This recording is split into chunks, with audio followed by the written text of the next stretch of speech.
Hello， 耳机里、屏幕前的各位朋友，晚上好呀！我是你们的主播青青阳，又在这个安静的夜晚和大家准时见面啦。说到12生肖，相信大家都不陌生，每个人都有自己的属相，从小听到大，鼠、牛、虎、兔、龙、蛇、马、羊、猴、鸡、狗、猪，顺序都能倒背如流。可我们天天说生肖，聊属相，你真的了解12生肖吗？那些从小听到大的排序、故事、习俗，背后藏着很多你不知道的冷知识和小秘密。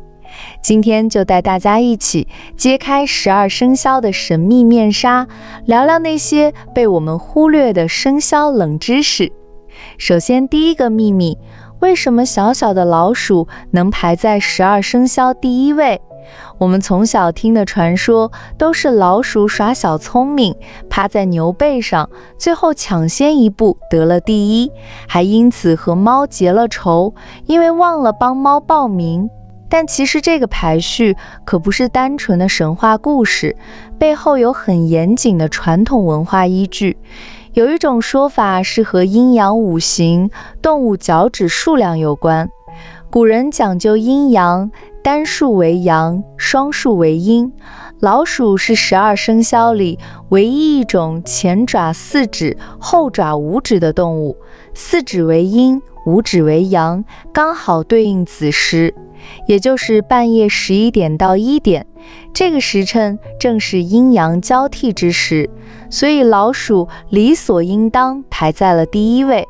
还有一种说法，子时是深夜，天地一片混沌，而老鼠习惯在这个时间段出来活动，鼠咬天开，老鼠咬破了混沌的天地，才有了万物生机。所以子鼠排在首位，是不是一下子就觉得老鼠排第一合情合理了？第二个秘密，12生肖里为什么唯独没有猫？这是很多人从小就疑惑的问题。猫那么可爱，和人类生活那么亲近，怎么就没入选12生肖呢？其实原因很简单，12生肖确定的时候，中国还没有猫。猫的原产地是古埃及，大概在汉代时期才通过丝绸之路传入中国。而早在先秦时期，12生肖就已经基本成型，东汉时期就完全固定下来了。猫来晚了一步，自然就没能挤进12生肖的队伍，只能和老鼠成了冤家。第三个秘密，12生肖的排序和12时辰息息相关。古人把一天分为12个时辰，每个时辰对应一个生肖，都是按照动物的生活习性来匹配的，特别有意思。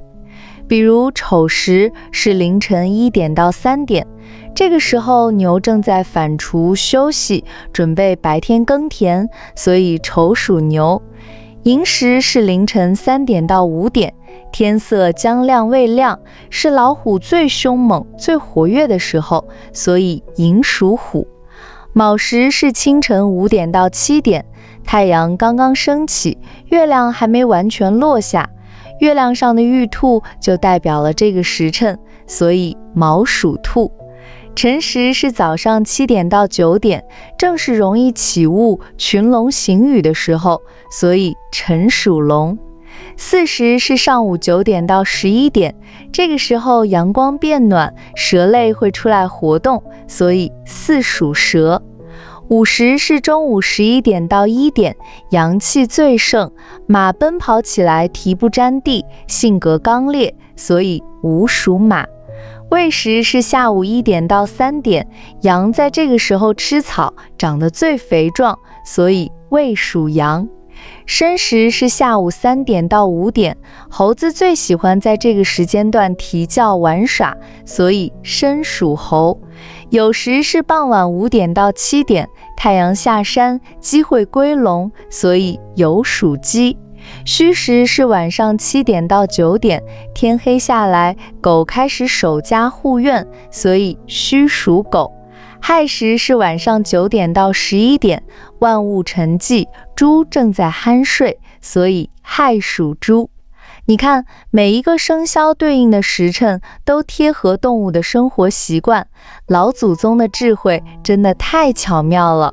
第4个秘密，12生肖里只有龙是神兽，其他都是真实存在的动物。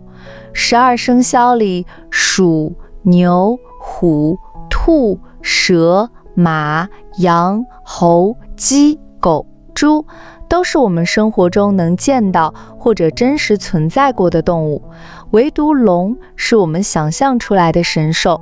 在古代，龙是祥瑞、权威的象征，代表着风调雨顺、国泰民安，是中华民族的图腾。古人把龙加入12生肖，不仅是因为对龙的崇拜，也让12生肖有了神话色彩，寓意着吉祥顺遂。所以，即便龙不是真实动物，也依旧占据着重要的位置。第5个秘密，不同民族的12生肖动物不一样。我们一直熟悉的12生肖是汉族的生肖排序，可在我国不同的少数民族里，12生肖也有不一样的版本，特别有趣。比如傣族的12生肖里没有猪，取而代之的是大象。哀牢山彝族的生肖里用穿山甲代替了龙，新疆有些民族的生肖里用鱼代替龙，用狐狸代替猴子。还有的民族把鸡放在生肖第1位，顺序也和汉族不一样。这是因为不同民族生活的环境不同，身边常见、崇拜的动物不一样，就衍生出了属于自己民族的生肖文化，也让12生肖变得更多元、更有趣。第6个秘密，每个生肖都有专属的性格寓意。老祖宗给每一个生肖都赋予了美好的品格，不只是单纯的动物符号。比如老鼠代表机智聪慧，牛代表勤劳踏实，虎代表勇敢无畏，兔代表温柔谨慎，龙代表刚正祥瑞，蛇代表柔韧坚韧，马代表勇往直前，羊代表善良温顺，猴代表灵活机灵，鸡代表守时勤劳，狗代表忠诚可靠，猪代表随和知足。我们常说的属相性格，其实就是老祖宗把美好的品质寄托在了每一个生肖身上，也是对所有人的美好期许。第7个秘密，生肖不是按春节算，而是按立春算。很多人都以为过了春节大年初1就换了新的生肖，其实这是误区。在传统命理和传统文化里，生肖的更替是按照立春来算的。立春一般在每年的2月4日左右，立春之后才真正进入新的生肖年。比如出生在春节之后，立春之前，其实还是上一个属相，是不是很多人都搞错了自己的属相？其实12生肖不只是简单的纪年符号，更是老祖宗留给我们的传统文化，藏着天文历法、生活智慧、民俗信仰。看似普通的12种动物，背后藏着数不清的文化秘密。它陪伴着我们每一个人，从出生到长大，成为我们生命里最特别的文化印记。不管是属相婚配、属相习俗，还是生肖故事，都是中华文化里最接地气、最温暖的一部分。了解了这些秘密，再回头看12生肖，是不是觉得更亲切、更有意思了？